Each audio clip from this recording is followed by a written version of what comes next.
a visualizar a partir de aquí, que es donde lo dejamos. Buenas, bienvenidos a este vídeo de unplandivino.net. Vamos a visualizar a continuación, quizás hasta el final del taller de ley de la atracción de Miller, de Jesús, y quizás luego comente alguna cosa después de acabar. And the key is to have a look at that emotionally, what's going on inside of you emotionally with that, why you find that so much easier. So Jen's going to help you focus on her emotions. Ahí empieza. What I want to talk about is really personal to both Graham and I, and it has to do with my whole journey, being an abused person sexually, and in my law of attraction with Graham, we are having troubles in our sex life. I've attracted in Graham a really warm and loving man, but in many senses, it seems like he doesn't desire me. And so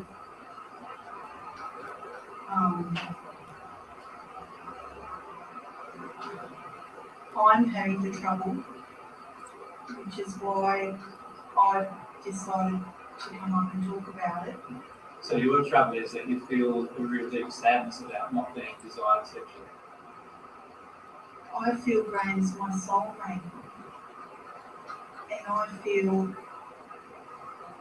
deep love for him, and I'm growing in a sense of love for myself in order to heal from what seems like a whole lifetime of sexual misadventure, and that's probably a nice way of putting it.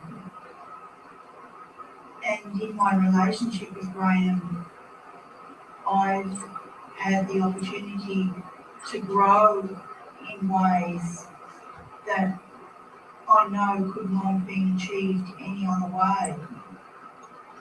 And when I've gone to leave him, God's intervened and given me revelation, divine love to stay with him, to verify to me, to give me the edification that together is where we belong, but yet You don't feel it's fulfilling, right? No. So what I'd like to do is just to, and perhaps you don't have to stay for this discussion, you know, because it's going to be quite a long one.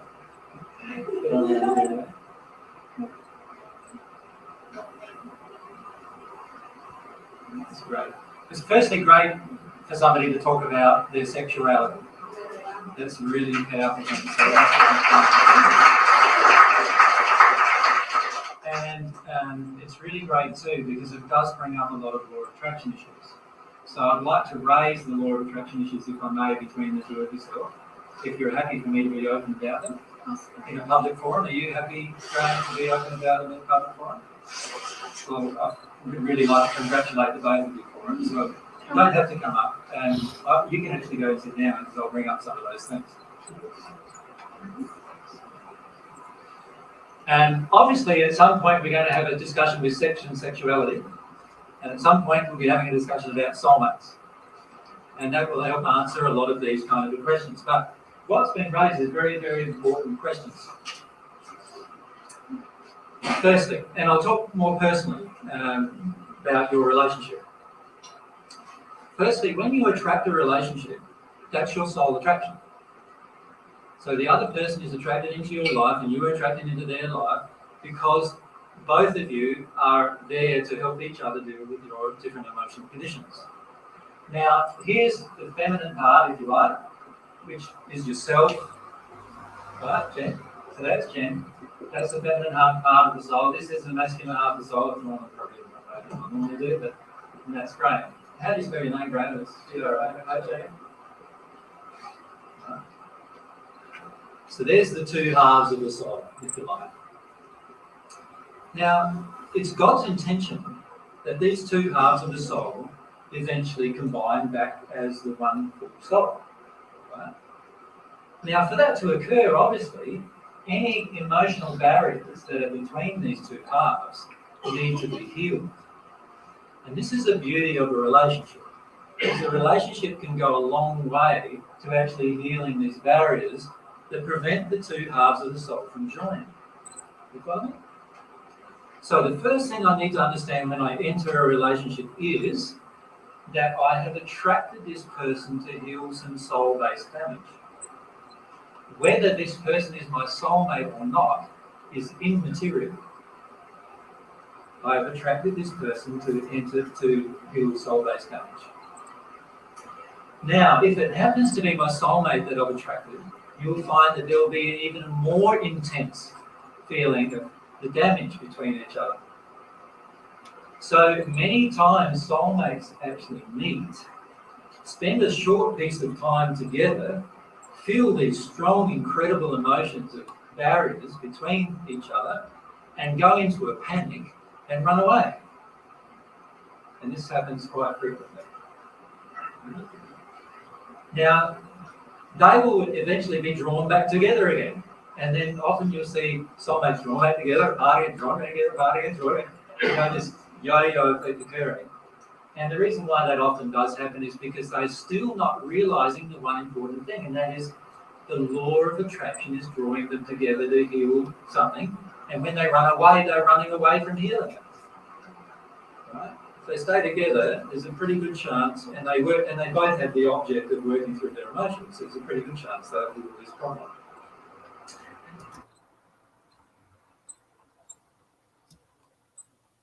So, in regards to your own conditions, Jen has been sexually abused by her dad.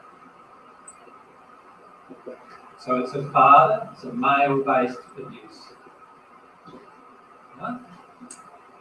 From Graham's perspective, he has always felt like women control him. And not only women control me, but also women sort of suck me dry is the feeling you have, isn't it, at times? Like, the feeling is one of, if I have a relationship with a woman, I lose myself.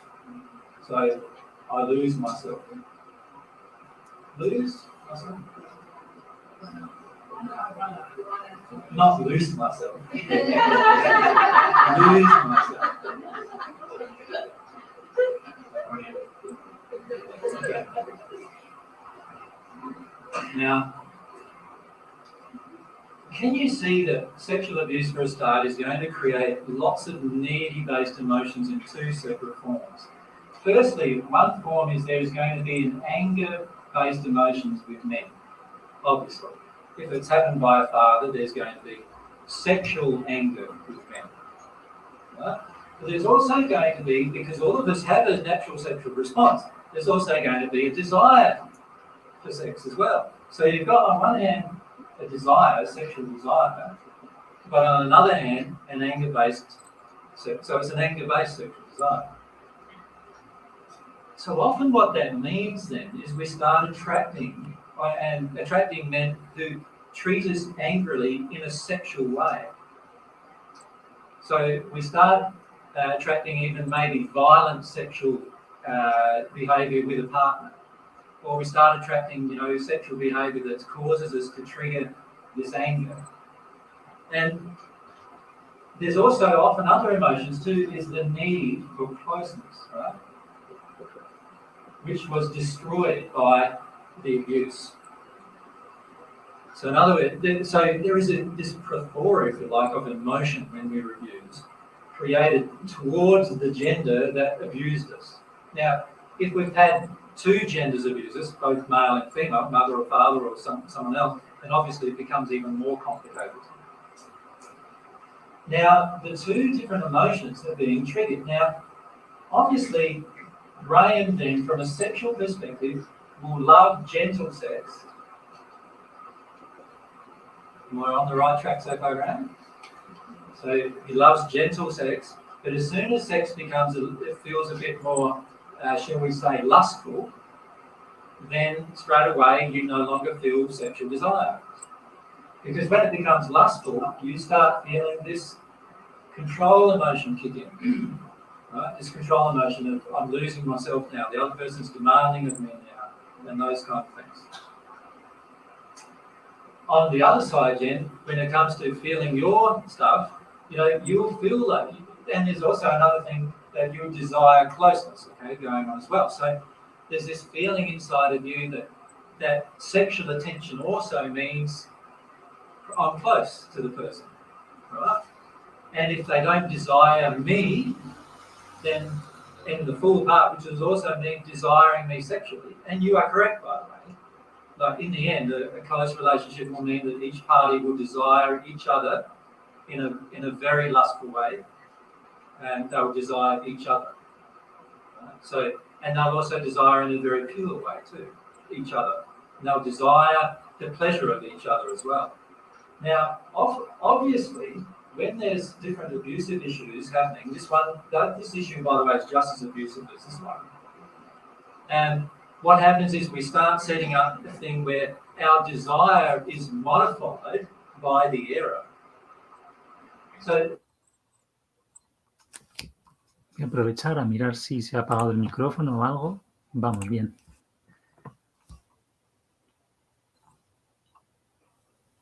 the only way to deal with these issues is to talk about them openly and honestly with each other. I feel this when this happens, I feel this. Right? I feel that. I feel I'm not, in your case, I'm not desired by you. Jen? We're doing all of that. Yeah. We've reached the point where we're asking you, because we've gotten to the point where we communicate so fully with each other. Yeah. So Jen's saying she communicates fully with it. They both talk openly with each other. They're so open that they're even open to discuss this issue in front of you. So that shows how open they are, right? So they're very open, but still not getting to the core emotion. So that's the issue. So the core emotions are, the core emotion for Graham, I'm going to lose myself if I get into like a lustful sexual act involved with a feeling of lust towards my partner, or I feel their lust. I'm just going to go with that and I'll lose control of myself.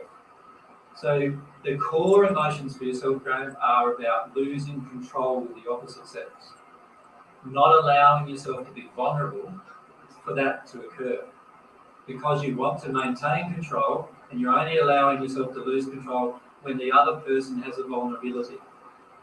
Right? So it's a matter of going into that emotionally now. So letting yourself feel the grief that's associated with that in your past relationships, but also going way back to the causal emotion, which is related to your mother. And that's the area that you need to work on a lot, which is related to your mum. The feeling that she from us, if you can think of it from an emotion point of view, she's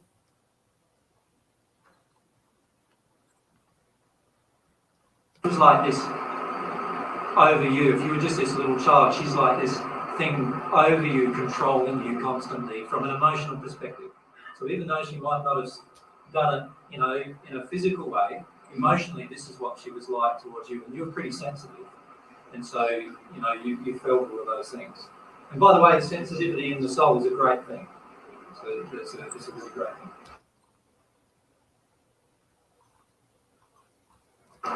So the key for you now is to start experimenting with that. So the way to experiment with that is, and this is the beauty of a relationship, is to have sex of a certain type of nature that actually will trigger that emotion, and then allow yourself to get into that emotion.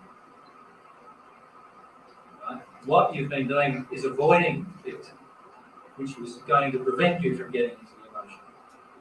So, for example, and this is something many women find confronting as a discussion, because many women have some really definite control issues when it comes to sexuality, because of being damaged so much by, historically and generationally, being damaged so much by men, that you don't allow yourselves then to get into an open state sexually to deal with that emotion. And so it's very, very important to allow yourself to deal with sexual-based emotions and be open enough to experience things. Now, I'm not saying, get involved in violent sexual acts, for example, just to experience that. What I am saying is get involved in a loving transaction with your partner, right? And if anger comes up, stop and feel the anger. Right? So most of you, so what might happen is that, like, you're in the sex act, sometimes it's feeling pretty good, right? Sometimes. Is it? Sometimes? Right, anyway, so it's feeling pretty good. And then an emotion passes through you of anger. Imagine. Now, you're in this turn on state sexually. You will be very tempted to actually deny that anger. Right, and try to make it go away, right? But the problem is, as soon as you do that, you are detuning yourself from your sexuality as well. You follow me? You're far better off right at that instant, tuning into that anger, stopping the sex act for a moment, tuning into anger, and yelling it, being angry. You've done this, you've done that, let yourself do that. And if both understand that it's actually working through an emotion, it won't affect your partner very much.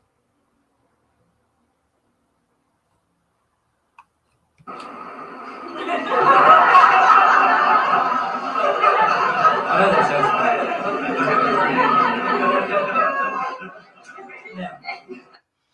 Aquí hay algún juego de palabras que usan en el inglés para hacer, que tendrá connotaciones sexuales, el verbo afectar, el affect, quizás es ese, y eso.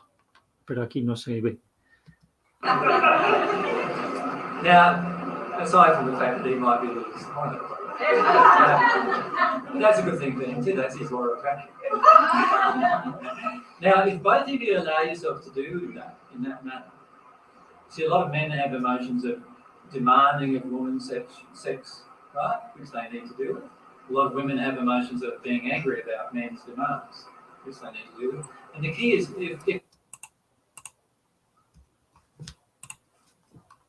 you're experiencing that during the sex act, just stop the sex act, feel the emotion, then re-begin again. Do you understand? Just go again. You can stay all day in bed, You're allowed to. Anyway, so my suggestion is to do that and allow yourself to trigger that emotion. Now, what will happen when you feel the anger? You might start expressing the anger, and all of this really, like, rage come out of you that you didn't even know existed. And you may finish up staying in that state for 2 or 3 days, running around, but make sure you don't stay there. Make sure you experience it. So the problem with staying there is you can stay there for 25 years, right, and not have any sex anymore and blame men, and you're going to miss out on all this joy, right? So don't do that. Don't stay there. But I'll get to it in a minute. Don't stay there, but let yourself experience the emotion and really express it. So if you're a lady who's gone angry in that state, express it, and if you need to express it more, get out the tennis racket, as Ray said, start bashing the pillow, and he'd probably want to go in another room, just to protect some bits, but that's the way it goes, So let it all be expressed, right? And let yourself experience those emotions, and then come back to it. And go further. And what will happen is, if you allow that, what will happen is layers will come off of you, and you'll get to a point where you can be totally open and vulnerable with the person emotionally and sexually, and you'll have dealt with many of the issues. Does that make sense? Okay. So now I can... Craig and I have got to the point. Well, I want to get away, but... Yeah, can we say that to everyone?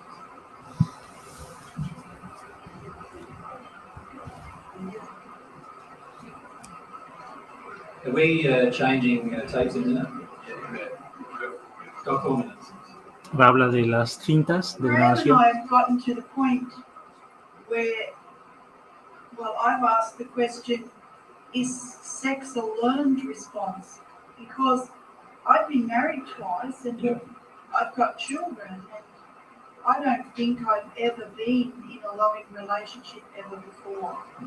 And I just recently, when we were in bed together experimenting, we really didn't know what we needed to do to express to each other. We got to the point of not knowing.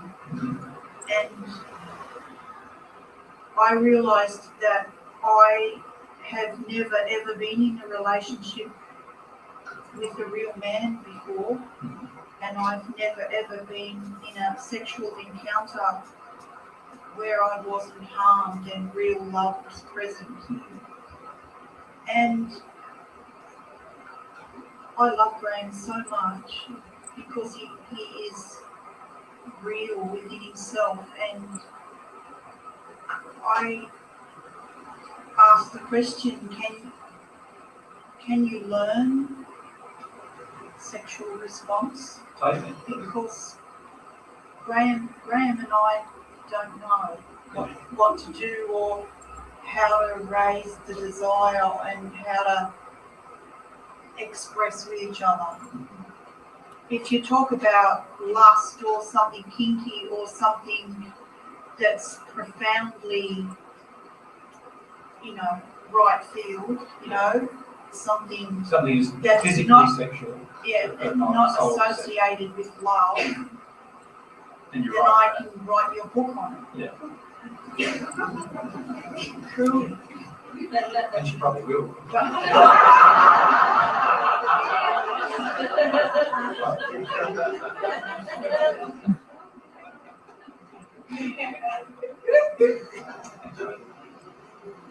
Part of the issue is you're being bossy. Right? And when a person in a relationship is bossy, either male or female, doesn't matter what gender, the other person has a sexual turn on to that. Yeah, oh dear. So when you're actually bossy and forceful, even if it's not in a sexual way, you're actually detuning him sexually from you. Enérgica más bien sería como forzadora, digamos. Forzadora de cosas.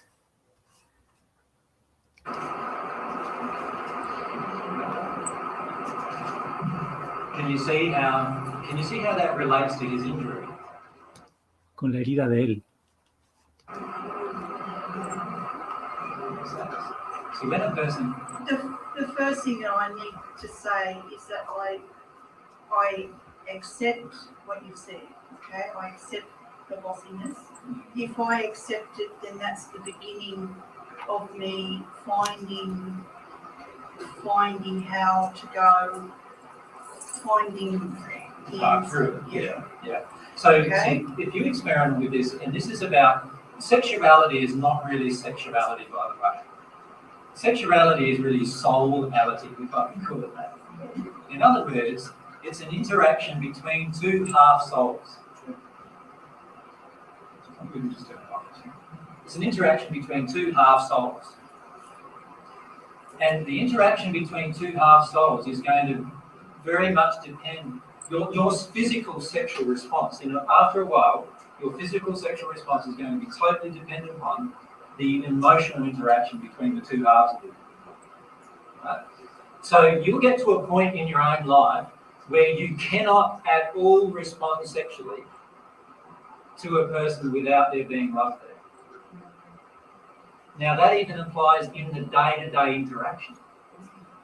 So if a demanding emotion is given from one half of the soul to the other half of the soul of the soul is going to be turned off sexually from that.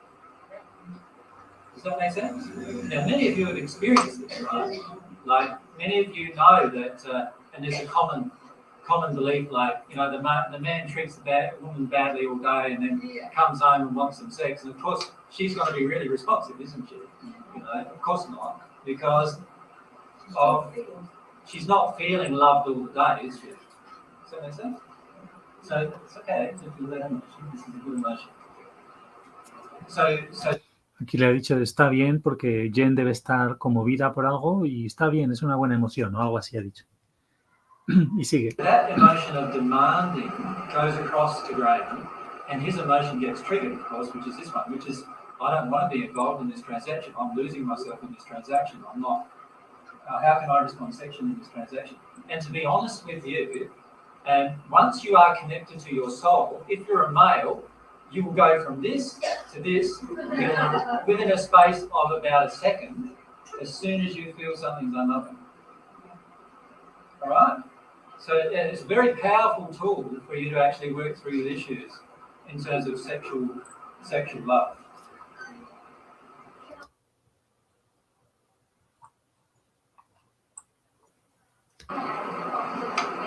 No, you can't get away with this. Sorry. Everyone else is doing that.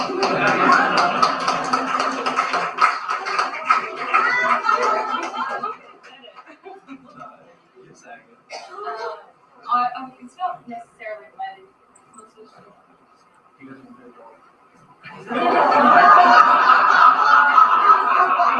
I don't want to turn buttons. Aquí parece que han bromeado, lógicamente, con el tema del micrófono apagado, encendido y el hecho de que sea un micrófono. So it doesn't necessarily relate to sexuality, but an important realization that I had was that often the very fear of being controlled, which a lot of women have, actually creates a controlling situation towards the man. If I'm very afraid of being controlled all the time, in the end, I end up controlling the man in order to not feel controlled. So, possibly for Jen Graham as well, that's happening on both sides. Because Jen's experienced being very controlled, she doesn't want that to happen again, and so does Graham. So that, I don't know. Thanks. Does that make sense what Mary is saying? If you have a fear inside of yourself, whatever that fear is, it creates an addiction for the opposite thing. So if you have a fear of being controlled, you will often become controlling. If you have a fear of being hurt, you will often hurt others. These things happen constantly. Yeah, so And it may not be aversion, the control. It's always emotional. it might not be that I even feel like I enjoy controlling them, but just by the fact that I'm very resistive to. Can you give a personal example? Probably involves you.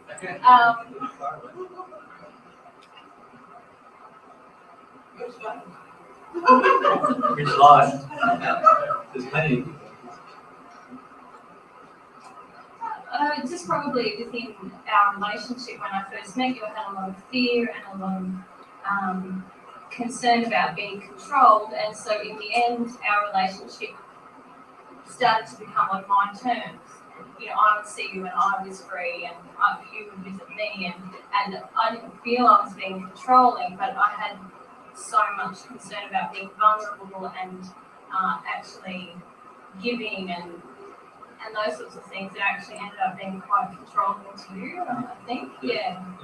Because I had a deep fear about losing myself, actually. So my law of attraction was I was willing to be controlled by a woman in order to maintain the relationship. So what I had to do firstly with that is look at my law of attraction. Say, all right, well I'm being controlled here, like I'm being told basically that the relationship is on Mary's terms. And so then I had to work through that emotionally. So I cried about, I got a bit angry about that initially, not with her, but with my baseball bat and then out the back. And then connected to the sadness of that, you know, of what that's felt like through my life. And then once I released that emotion, I could then speak to Mary about that emotion. And then that allowed her to work through some of the issues she was feeling as well. There were some of the fears she was feeling about being in my life. And so that both of us get closer, obviously. You can see how the law of attraction sort of worked there too. Yeah, because I've got fear about being vulnerable and being controlled. Yeah. And fear of being rejected. It's a big one. You want to stay? No, it's all right. I was just saying, you look so pretty.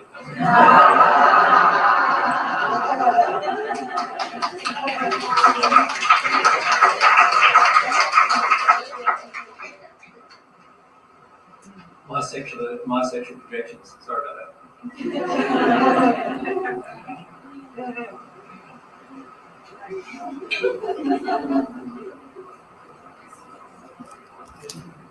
is a good start. I like this start. She's crying already. She's crying already. I love it. I just hope I can get the words out. My name is Jen. My first husband name was Graham, Graham. So big law of attraction, please. This started before that. Can I tell you my story? If it doesn't take too long. Okay, I'll try faster. Just so there's other people who want to ask. Yeah. When I was 16, I met Graham. For the first 18 months, I fought him off. He wanted to have sex. And as a good country girl, I wouldn't have sex. Then one weekend we went camping, and I'd heard a rumour that he said that if I didn't have sex, he would leave me. So I had sex.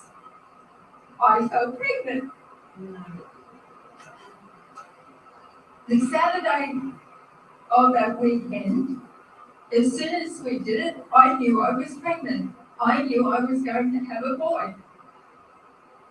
2 days later, his youngest brother, who was camping with us, was killed in a sawmill accident.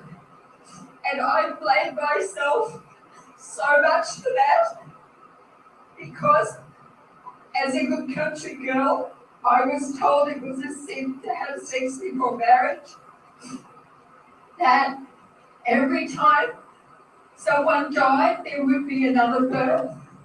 So I really, really thought I had caused Russell's death, and I went through hell for quite a while.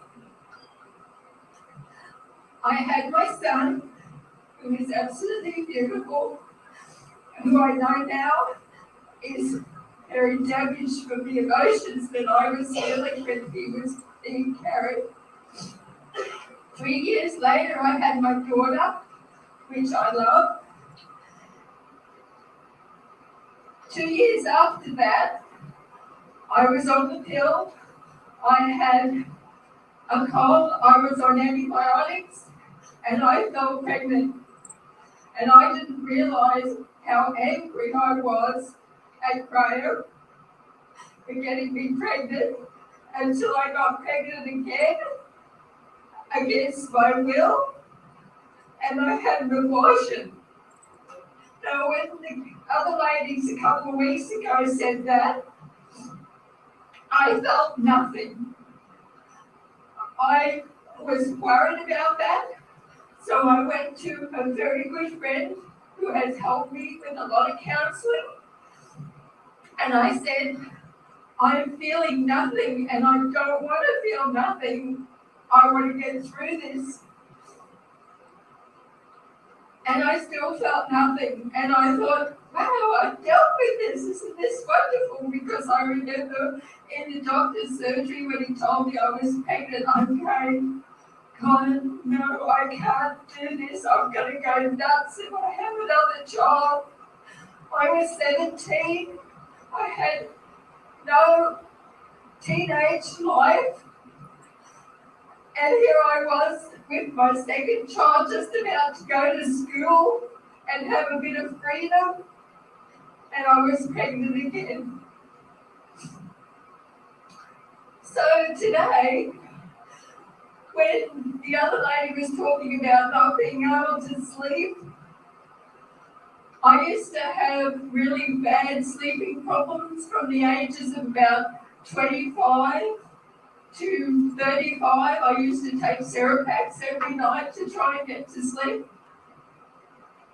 And when AJ talked about contacting the soul of the child,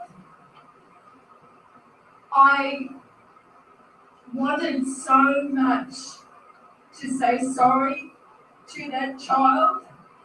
So I tried it, and I hoped that I had given some sort of what do you call it? I repented. But the sleep thing brought back the memory that was the 10 years after I had the abortion. And that's La cosa del sueño, de las dificultades del sueño, le trajeron el recuerdo de que todo era después de que tuvo el aborto. Es un poco quizá difícil de hilarlo todo bien, pero así es como.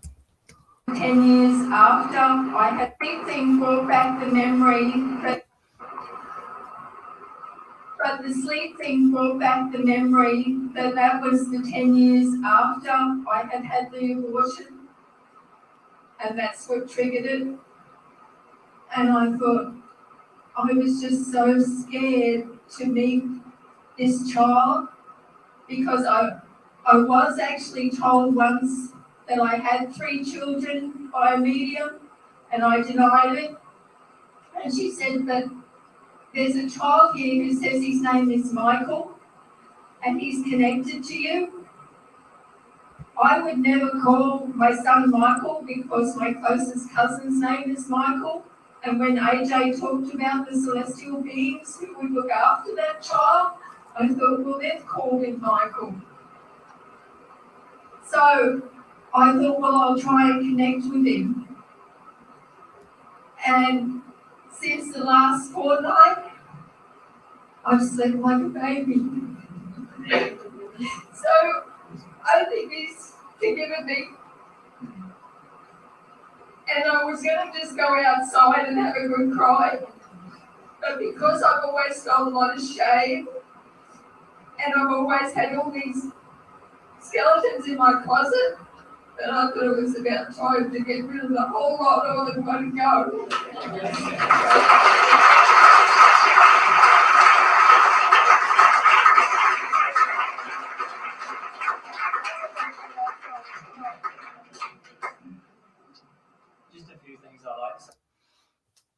Bueno, este tema de, si queréis comentar qué pensáis sobre los tiempos que nos ha dado ella, como que entre los 25 y 35, los problemas de dormir, que quizás desde los 15 que debió tener o poco más, los 17 o así, el aborto, pues ya son unos cuantos años como para que en el mundo espiritual el alma abortada vaya madurando y no sé qué. Entonces, no sé si podréis intuir cosas sobre por qué ha dicho lo que ha dicho cuando he parado. Bueno, sí que aquí tenemos a Jesús. Solo algunas cosas me gustaría decir. Say about his experience. When it comes to law of attraction, when it comes to sexuality, you can see what's going on. Like the person who doesn't feel like, who feels like sex is wrong, will often have an attraction with a person who feels like I've got to have sex with you right now, and often they'll give in. And these kind of things are created often through the law of attraction. So remember, everything that's happened in your life is through the law of attraction. Everything. So everything that's happened through Jen's life is due to the law of attraction operating on her soul condition when she was much younger, causing these events later so that she could work through these emotions. And to her credit now, she's working through these emotions really rapidly. And so she's changing very, very rapidly as a result of that.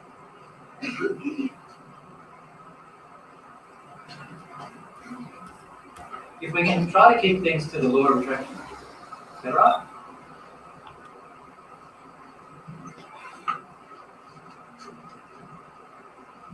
I have sleeping problems too.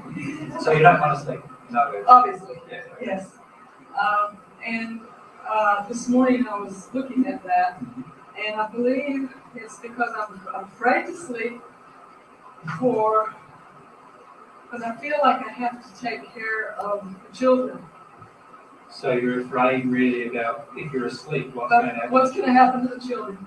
And as a mother of one, I know that when I became a mother, it's like I have to be aware, have to be awake, have to look after this child.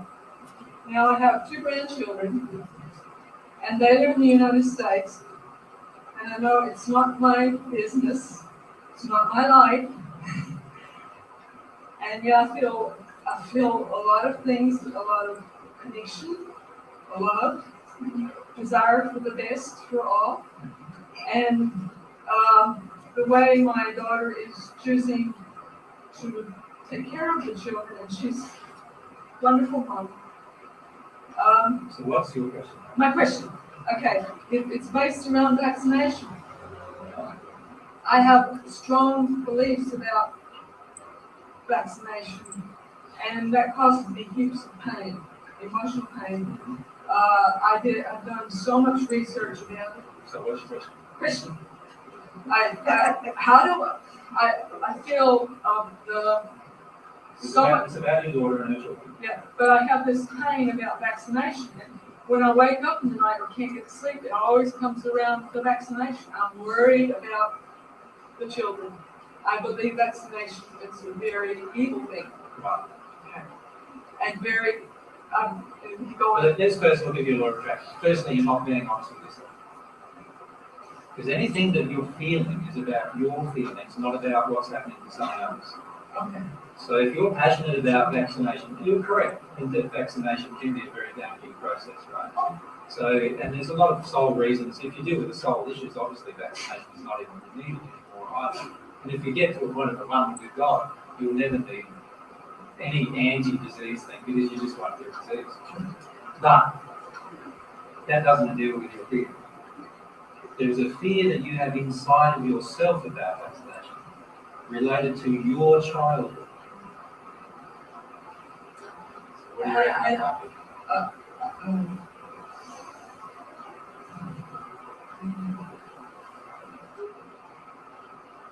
That's why I'm up here. So what happened? What can you remember about the vaccinations that you had as a child?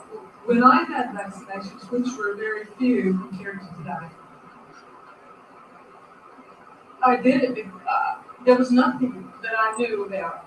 There was no I'm negative. talking about your feelings, not your beliefs.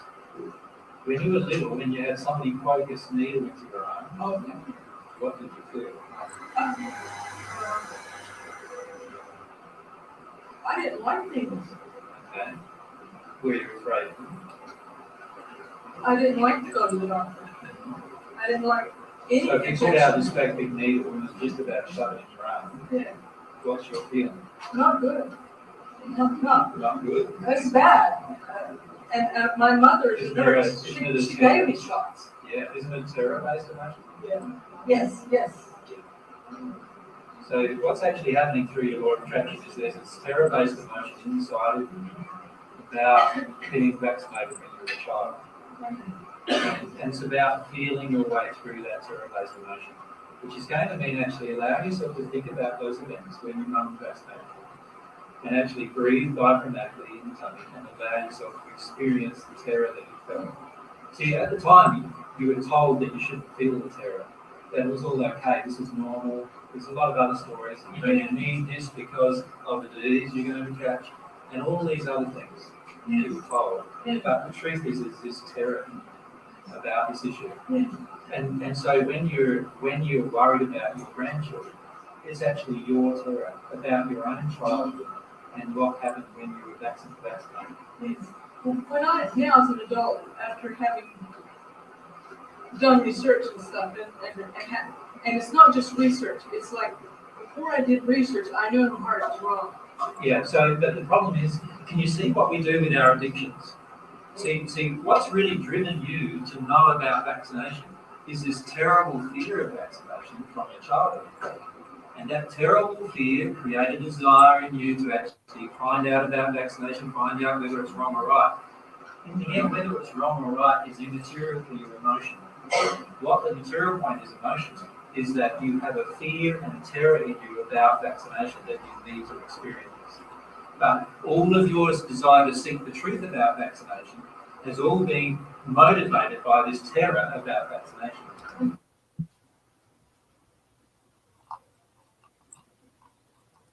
And if I address this, it seems like a simple emotion going back to It's going to be childhood. a very simple terror. It's Yeah. going to be a terrible emotion to experience. But it seemed like a simple thing to look at and feel. will then that remove the incredible adult terror I feel? Yes. If I just hear the word vaccination, I can almost shake. Yeah. That's the reason why it's a childhood terror. Once you release the childhood terror, you, as an adult, you hear the word vaccination, it'll just be the same as any other word like love or. Thank you.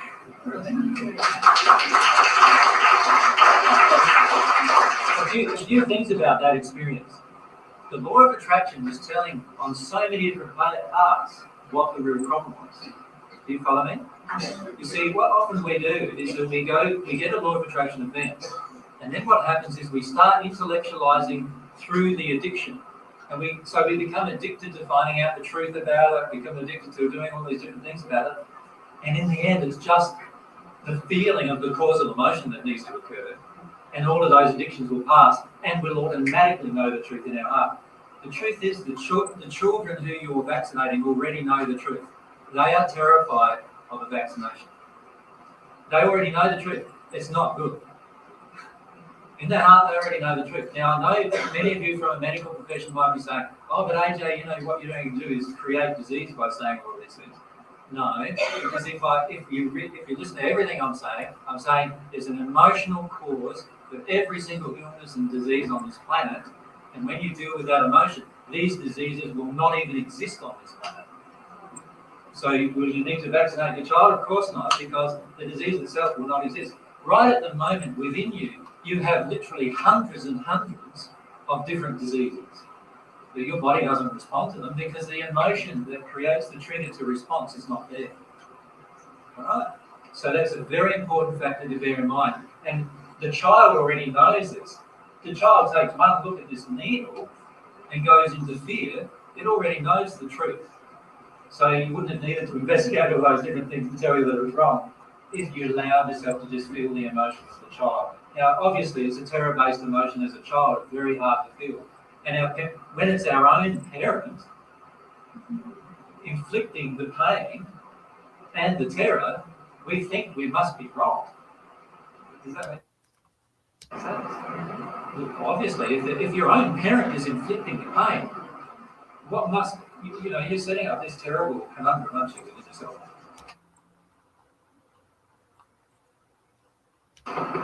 And then Mark's my name on from Toowoomba.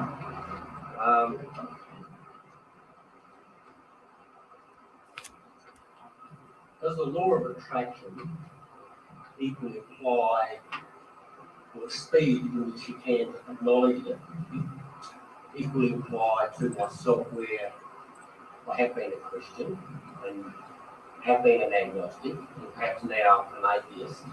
And I noticed tonight you've been talking a lot about spirits, you've been talking a lot about God. Mm-hmm. And you're here listening. And I'm here listening. Yeah. So it is a little bit difficult for me to not so much accept the principles of it, but I think there's also, it's going to be aiding a lot of people to progress their problems or their concerns or their issues, if they do accept the fact that there are angels, that there are spirits, that there is a God. For me, that can't accept that. There's been a ex-Jehovah's Witness for 10 years. It's been Seventh-day Adventist that's studied Brahmi Kumaris. It's been 20 years of spiritual searching so forth. And now I'm a who believe in extraterrestrial life and we've come from a superior intelligence. Yep. So, I guess my question to the point is, I'm having a little bit of problems, a lot of problems, not a little bit, a lot of problems. As I said, not accepting the fact that the principles of what you're talking about tonight are very relevant, very true. But I think for me to be able to progress my cause, the speed by which some people, maybe I think I'll be on the lower end of the scale of doing that. See, I don't agree with that. But anyway, let's talk about the issue. Firstly, the law of attraction for you. The law of attraction for you is that you've always been a true seeker. That's right. So you have this burning desire in your heart to know truth. And in that process, you've been attracted to many different religious and non-religious forms of truth in order to actually find out truth, external truth, the truth external to yourself. And so your strong law of attraction is that you're willing to investigate anything in order to find out whether there's a truth in it or not. So that's the first thing to bear in mind. So rather than being self-condemnatory about where you are in the scale of things in terms of dealing with things, the truth is you have one great ability which not many people on this planet have, and that is the ability to keep seeking for truth even when you're disappointed. Right? So that's a really powerful thing. But allow yourself to feel about the law of attraction even further with this. If this particular path is coming to your sphere of operation, it means that your soul at some point has attracted it. So you're here through attractions, a desire to know truth. My suggestion then is to experiment with that attraction. You don't have to make decisions about it. All you need to do at the beginning is to experiment with it. Experiment with attraction. For instance, you can actually start saying, all right, I did believe in a God at one time, now I'm not so sure, now I probably don't believe in one God. But let's for a moment revisit this issue of God.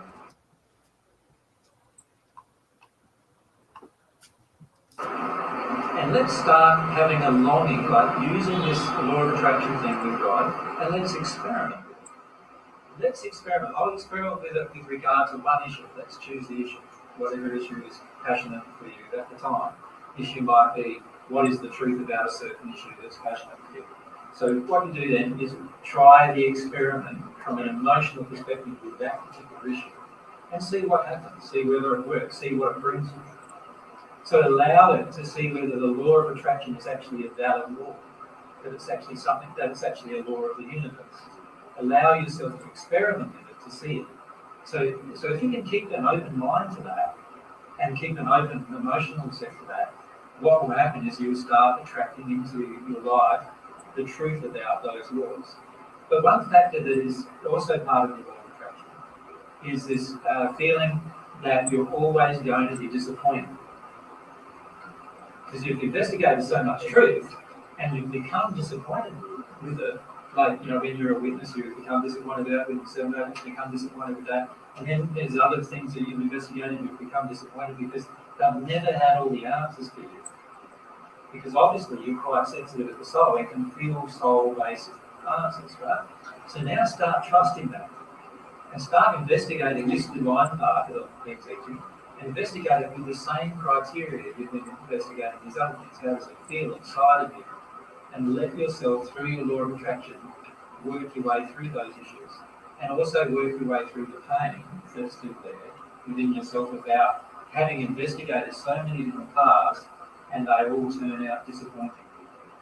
Let yourself do that. Does that answer you? Yeah. Thanks, mate. Oh, yeah. I think I said next. Linda was next. Sorry.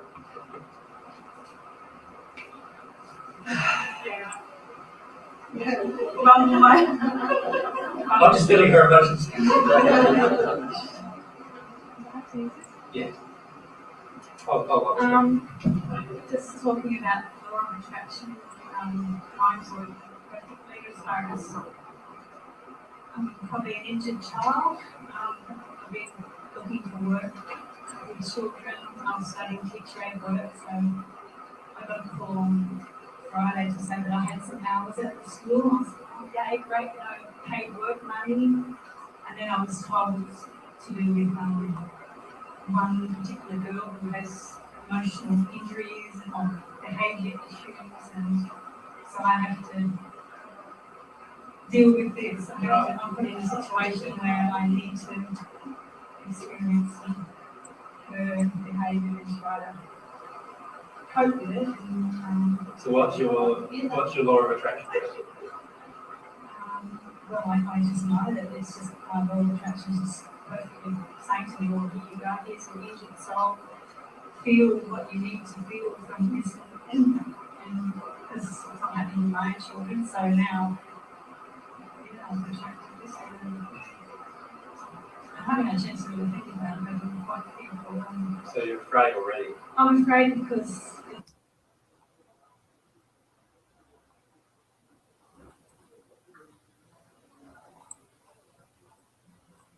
meant to, do it within the framework system and education system, so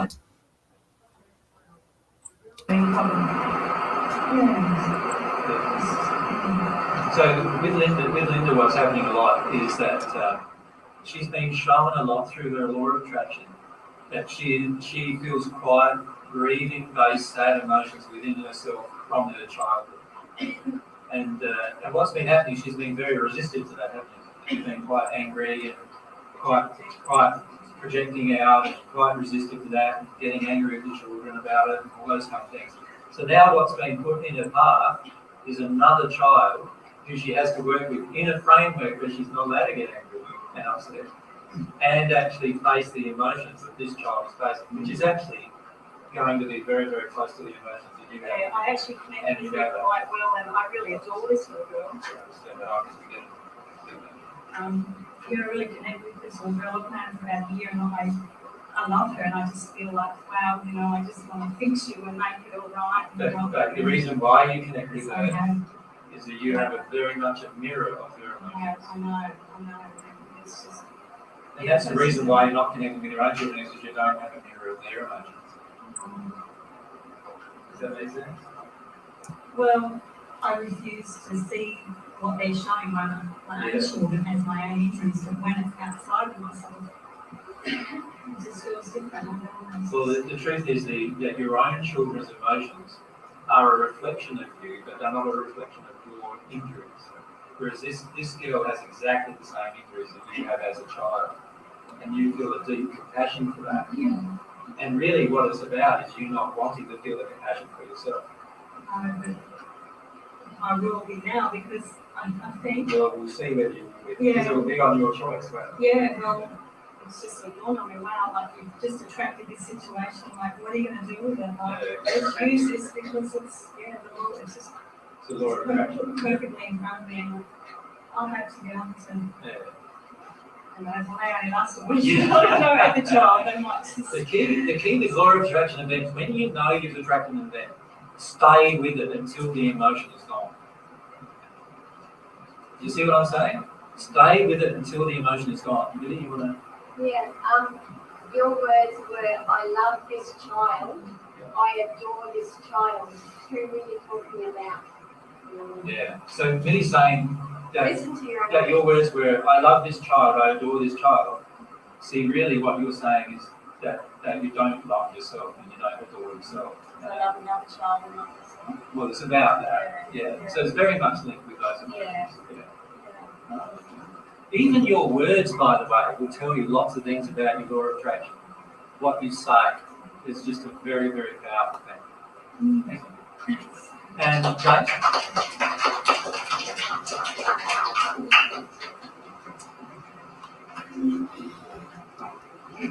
Las drogas en el sentido de medicamentos, claro. Like Karen was saying, triggered a lot of stuff. And I've known for a long time that there's emotional causes my. And I spent many years practicing in a way where I avoided prescribing any drug at all. And in the process of that, I created some issues and problems for myself that pushed me back toward general practice, which I've been doing now for another 12 years, spending every day writing prescriptions for drugs that I have no belief in, prescribing vaccinations for kids that I have no belief in, and inflicting unnecessary pain on children that I have no belief in. The law of attraction event. So the law of attraction event here for James is hearing the long-term results of a vaccination on a person who's now, what age would you be now? Me? Yeah. Oh, I'm 61. 61. So for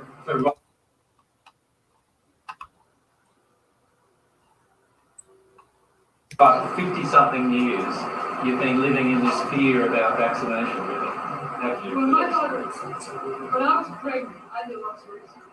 And I knew, before I did the research, I knew vaccination was horrible. And then I did it, and I was sure. Okay, so I didn't get her vaccinated. She's never been vaccinated. But she's now in the system. Yeah. And they're doing it. Yeah. So the issue is, like, from James's point of view, he's a doctor who's been prescribing these things. And can you see how the feeling when it hits you is just like a ton of bricks? Like, wow, what have I actually been prescribing? And what kind of damage have I been inflicting? And so there's some law of compensation issues, which you're now experiencing. So the key now that this law of attraction has brought this to you is to allow yourself to feel the emotion. Just allow yourself to feel the law of compensation emotion. Pray to God about repentance. You know, you're obviously in a repentant state, so pray to God about forgiveness, and let yourself also from now on choose a different thing.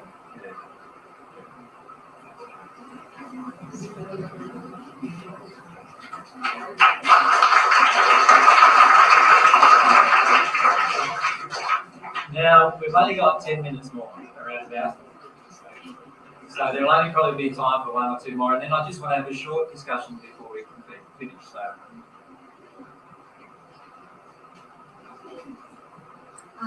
Mine's the law of non-attraction. Yeah. I haven't attracted a soulmate. Okay. So do you want one? Obviously not. Okay.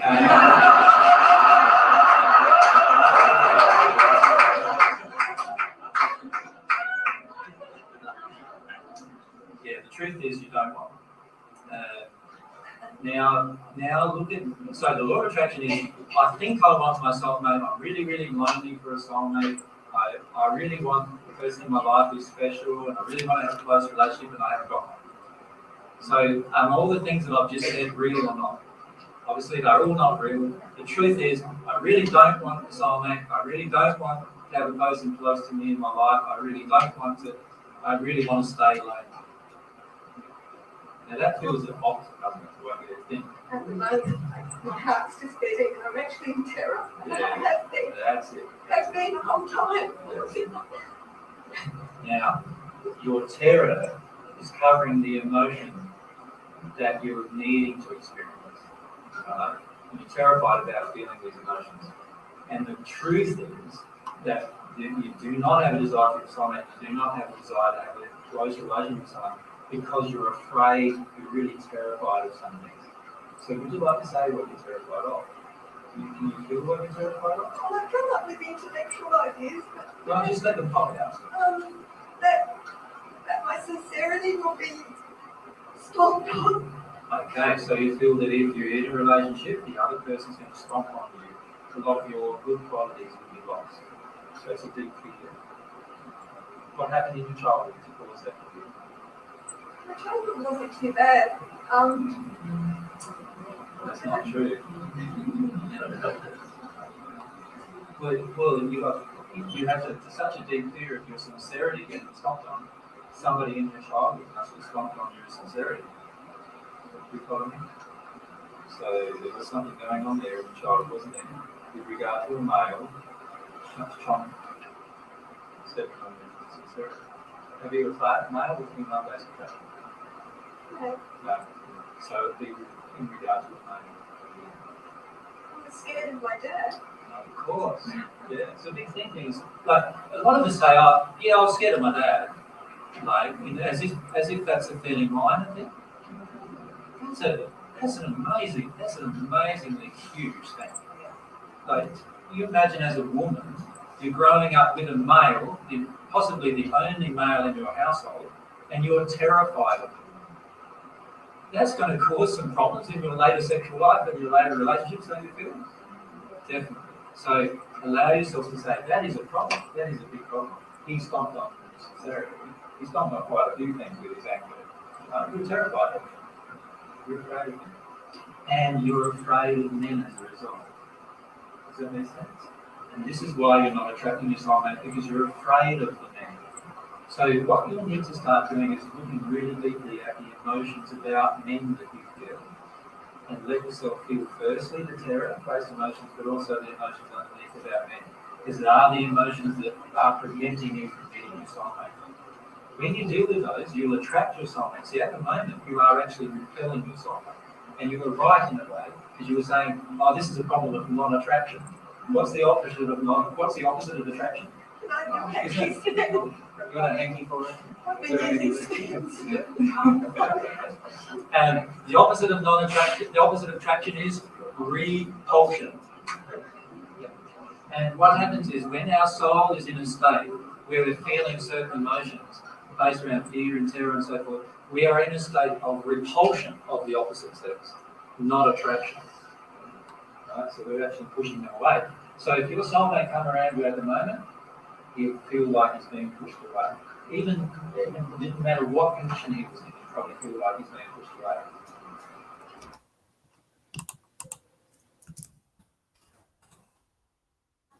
So the key for you is to allow yourself to deal with the emotional side of yourself. Why do I push away them? There's all these feelings about that inside of you there. So let yourself write about them, feel about them, connect with them, talk to God about them, let yourself feel all of those. And when you release all of those, what will happen is your soul mate will be attracted to you no matter what condition you're in. And no matter where it is, he will be attracted to you too. And you will be in a state where you can receive him rather than feeling like you want to reject him. Thank you for that. I always felt like that. The problem is at the moment, the thing that's preventing you from dealing with your male-based emotions is you have this deep love for your dad. The deep love for your dad is actually not necessarily a love for your dad, because there's very much fear involved in it, right? So what it actually is a deep desire for your dad's attention, for attention from your dad, right? But it's tinged with all this fear about your dad as well. What I think it is that my dad changed very much in the last years of his life and put me on a path of healthy spirituality, but I'm not touching base with what I felt as a child. I'm only seeing him as he was as an adult. Exactly. Now, that's what you clarified. That's it, yeah. That's a big issue for many of you. You'll find that your parents, as you grow up, your parents are obviously changing too. The law of attraction is knocking them into shape as well, right? And so what often happens is the law of attraction gets us into this point where our parents have changed and they're now seemingly good people. We feel they're good people, but we have all of these emotions from our childhood where we're terrified of them.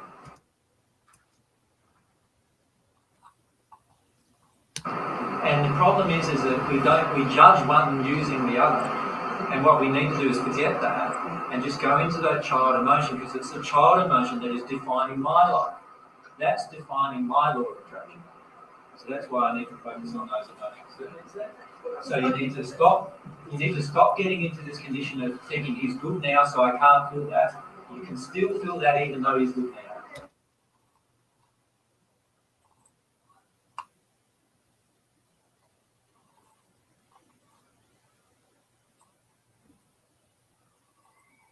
I understand. I was missing that.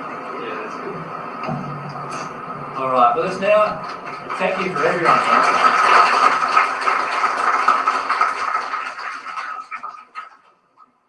And it's now 5:30, so it's time for me to finish. I think everyone's pretty exhausted.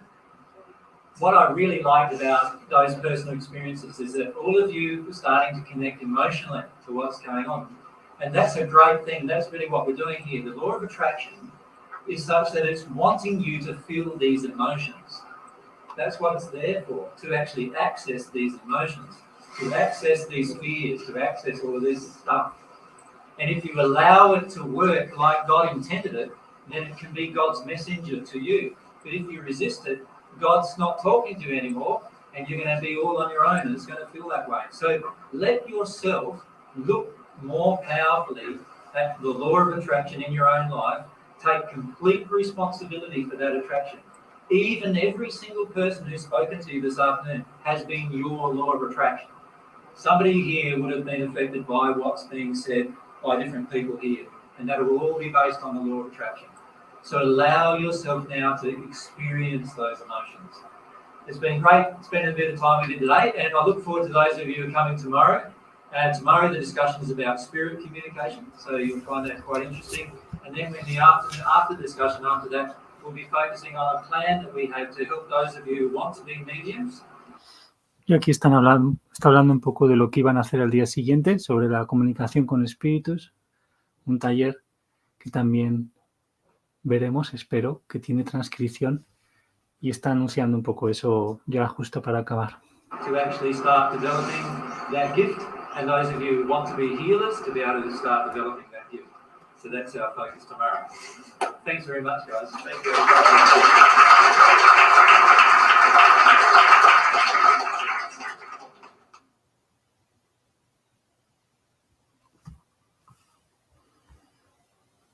Bueno, así acaba. Parece que ha ido bien. Voy un momento al servicio y comento una cosa después.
Nada, comentar simplemente que es curioso todo lo que hablan de los pinchazos aquí, que ahora están tan de moda, esta cosa que estamos viviendo en una especie de abuso, ¿no? El sistema es abusivo porque nosotros tenemos esas emociones donde permitimos, por ley de atracción, ¿verdad?, que haya estos totalitarismos y todas estas cosas con las excusas de la ciencia, es científico y todo eso.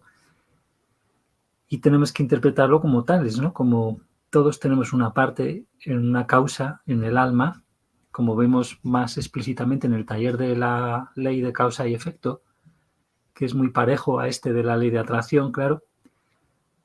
Y son dos aspectos de lo mismo, dos formas de ver la verdad en torno a los hechos, digamos, que es la ley. La ley es como la verdad en torno a hechos, los diferentes matices que con el lenguaje podemos intentar discernir y para poder sintonizarnos con lo que sustenta las leyes, que son principios amorosos, todos ellos. Las infinitas leyes y también infinitos principios, aunque en otro orden de infinito quizás. Entonces, lo que tenemos es ahora viviendo una atracción global, ¿no?, de cambio de ciclo aparente, donde todo ese daño que podemos hacer a la Tierra, ¿no? Si estuviéramos, imaginaros que, bueno, el daño que se hace a la Tierra cuando las almas están en estos estados en los que estamos y encima somos tantísimas, resonando en miedo y en ira, y encima ahora, como fin de fiesta, pues promoviendo más miedo y más ira, muchas veces hombres contra mujeres, en esto de las guerras sexual que hay en Occidente mucho, para eso, como es que intentan contrarrestar que en el cambio de ciclo en realidad hay mucha influencia de espíritus y hay muchos, ya sea en el camino del amor natural, que son la mayoría o muchos millones también, espíritus celestiales, que para respetarnos tienen que ser más sutiles, influyendo en nuestras almas. No pueden usar las heridas directamente para anestesiarnos, como han hecho en los caminos del amor natural, con los sustitutos de Jesús de mentira, ¿no?, con los cursos dados por falsos Jesuses, digamos, y por ejemplo, que son grandes materiales de la nueva era. Pero bueno, todo eso en realidad son influencias, aunque sean de los caminos del amor natural, pues que quieren que la humanidad crezca en amor, y hay como esa batalla por el alma humana con muchísimos frentes, digamos, y pues por ley de atracción, como todos estamos ignorando lo que está pasando realmente y se ha programado el planeta para que se desconozca que la influencia de espíritus es tan importante y que no todos, ni mucho menos, son ángeles de más allá del plano 8 o del plano 8, sino la mayoría no, y son humanos igual que nosotros, pero ya sin el cuerpo físico, y muchos no están ni siquiera enterados de que están creciendo en amor y todo eso. Entonces, como hay tanto desconocimiento, ¿no? Pues claro, y el planeta tiene que sobrevivir físicamente como planeta, pues lógicamente la atracción que experimentamos quizás es esta tecnología, ¿no? Propongo así para que lo comentéis y lo sintáis por vuestra cuenta, ¿no? Esta tecnología que ya contamos un poco con Clau, esto de la cuarta revolución industrial, el transhumanismo, esta fusión de los humanos con las máquinas para que ya la estamos viviendo, y con las radiaciones súper presentes para que nos anestesiemos de cierta manera las heridas sin terminar de sanarlas, que es una de las facetas, solo una de este. O sea que hay muchas facetas de ese, quiero decir, perdón, hay muchas facetas de ese cierre anestesiante de la herida, pero sin sanar, como por ejemplo el hecho de eso, de la carne, que ya la comenté en un vídeo y en un texto hace poco, como un ejemplo, entre otros, de cerrar la herida sin sanar. Es una atracción entonces que tenemos ahí, porque como no queremos sentir todo lo que hay de dolor en el alma para poder ser tan grandes como realmente de grande es el alma, y como los controladores tiran para ahí, y los espíritus del amor natural también son un poco controladores, también tienen un poco herida de arrogancia porque no han recibido amor divino. Entonces hay una serie de sumas, ¿no? Suma de cosas ahí que, bueno, pues la Tierra parece que, hombre, seguiremos los humanos, ¿no? Pero esto de automatizarlo todo y todo eso es como parece una cosa que se va a decantar como solución y para gobernar las almas, que por las heridas que tenemos y la programación que ha habido, pues nos dejamos controlar de estas maneras, como entregando mucho a la voluntad y todo este tipo de cosas, ¿no? En un momento dado llevamos una fiebre muy grande, ¿no? Donde somos apéndices ya de la evolución tecnológica, ¿no? Es eso, es los aparatos, y eso es como si se individualizaran, como si evolucionaran, como si fueran seres vivos dentro de la conciencia humana, ¿no? O sea, pegados, nosotros somos apéndices de la evolución de la tecnología, de las máquinas, en gran medida, al delegar la responsabilidad, ¿no? Simplemente es como si cayeran del cielo, cayen como la lluvia, una nueva radiación, un nuevo aparato de teléfono, más y más y más capacidad de los ordenadores, más no sé cuántos, como si fuera un fenómeno natural, y eso significa eso, que estamos siendo el medio ambiente para la individualización o individuación de la tecnología en gran medida, ¿no? Igual que, por ejemplo, si os dais cuenta, pues eso, para un organismo individualizarse, por ejemplo, la vida en el planeta, que lo hablamos en el vídeo donde invitaba a rezar la primera parte de la oración sobre Padre o Madre que estás en los cielos, en la oración del amor divino, pues ahí veíamos cómo en la vida en el planeta ha sido un proceso de individuación donde la vida se crea su propio medio. Es decir, la vida va evolucionando, y como es el proceso de ser individuo es una acción, es un verbo que está en relación todo el rato con el medio, ¿no? O sea, nosotros lo vemos todo normalmente como partículas separadas unas de otras, y vemos los sustantivos, los nombres, antes que los verbos, pero en realidad es todo un proceso de, si lo queréis llamar así, co-creación, es decir, la vida se crea su propio entorno, ¿no? Tenemos esa evolución que preparaba, y que en teoría los científicos se creen que la saben del todo, pero en realidad sería todo mucho más bonito seguramente de lo que parece.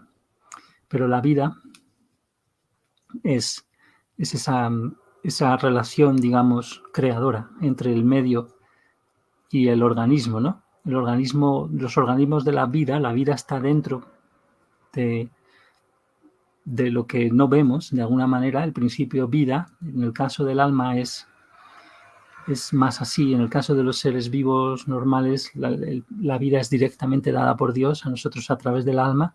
Bueno, pues la vida, imaginaros, antes de que la tierra sea heredada por Dios, sea hecha heredar a las primeras almas humanas en estado prístino la tierra, pues podéis imaginaros algo parecido quizás a lo que revelan los científicos como posibilidad, ¿no?, de cómo se va creando el medio. La propia tierra como medio va evolucionando junto a la evolución de los organismos, es decir, los organismos es como si terminaran creándose su ambiente y viceversa, como si el ambiente tuviera eso mucho que decir también en la co-creación, en la creación de los organismos, en el sostén.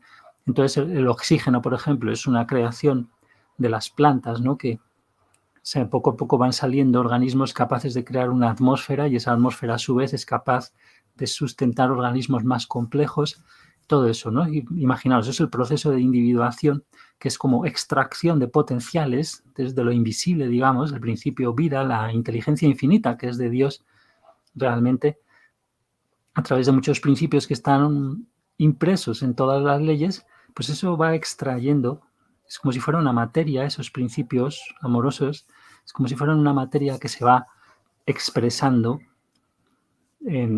a través de gracias a la singularidad de todos los eventos de la ley, que son como manos moldeadoras, digamos, liberadoras y moldeadoras, porque liberan potenciales, esas singularidades, que son esos, si lo podéis ver incluso como un molde, que moldea la arcilla, que serían los principios, las sustancias de principio, que son amorosos, que están todos a la vez en todas las leyes expresados, pues esas manos de la ley como que van permitiendo que la vida se explore a sí misma y la inteligencia infinita de Dios se exprese a sí misma en ese manejo interno a los universos creados, que es el manejo que estoy diciendo con las leyes y los principios.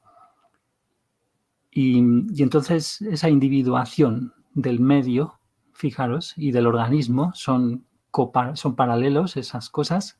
Y es como es un proceso, ¿no? Nosotros vemos los individuos como ya hechos, pero en realidad nosotros estamos todo el rato en un intercambio de oxígeno, dióxido de carbono, etcétera, y percibiendo, siendo percibidos. O sea, es todo una cosa dinámica así. De hecho, el alma es muy poderosa en ese sentido. Y si estuviéramos bien en el alma, esto sería, no haría falta ni decirlo, pero es eso, el individuo es una individuación, sobre todo en el caso de la vida, de los que están vivos, y más todavía en el caso de las almas, es un proceso siempre.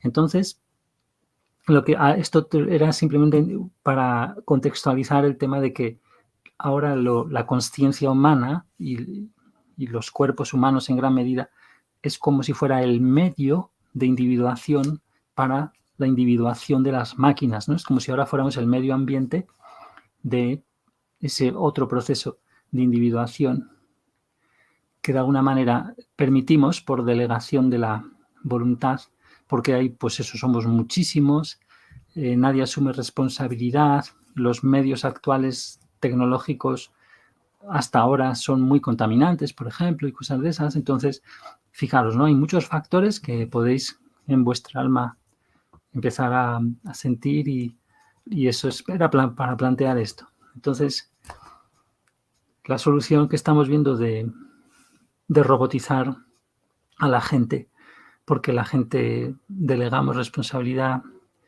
y pues que tiene ese aspecto también de salvar el planeta, salvarlo entre comillas, a la manera de los controladores, es decir, de los muchos degenerados que son los desencarnados que tienen condiciones muy oscuras, que influyen en muchas partes de la élite.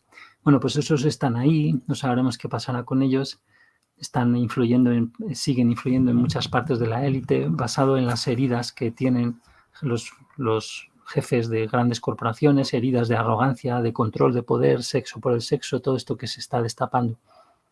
Y eso tiene que combinarse ¿verdad? Y cada uno que lo sienta y lo estudia a su manera, pues con el hecho de que existen muchos más millones de personas de las que viven físicamente ahora, muchas más influyen sobre la Tierra desencarnadas, y hay muchos planos del amor y existen dos grandes tipos de espíritus, bueno, más de dos, de los que están en algún camino de amor sensibilizados con la progresión álmica, serían los espíritus del amor natural y luego los del amor divino, que están en ese camino, o bien ya están hechos, transformados en una progresión ya infinita a partir del plano 8. Entonces tenemos esos dos grandes de ayudas, de guía, y luego tenemos toda la marabunta de muchísimos desencarnados, miles y miles de millones más que humanos, que están perdidos en la Tierra, que están influyendo precisamente para todas estas enfermedades que estamos viendo y todo eso. Ellos se enganchan en nuestras heridas emocionales y tienen mucho que ver en la profusión de los cánceres y de todo esto, debido a que eso, nosotros entregamos a través de nuestras heridas, entregamos energía y estamos adictos a comportamientos que son desamorosos, y por ley de atracción atraemos esos espíritus, esas enfermedades, esas extracciones de energía, etcétera, y todo eso. Bueno, pues muchas gracias, perdón por el rollo, y seguimos en el siguiente.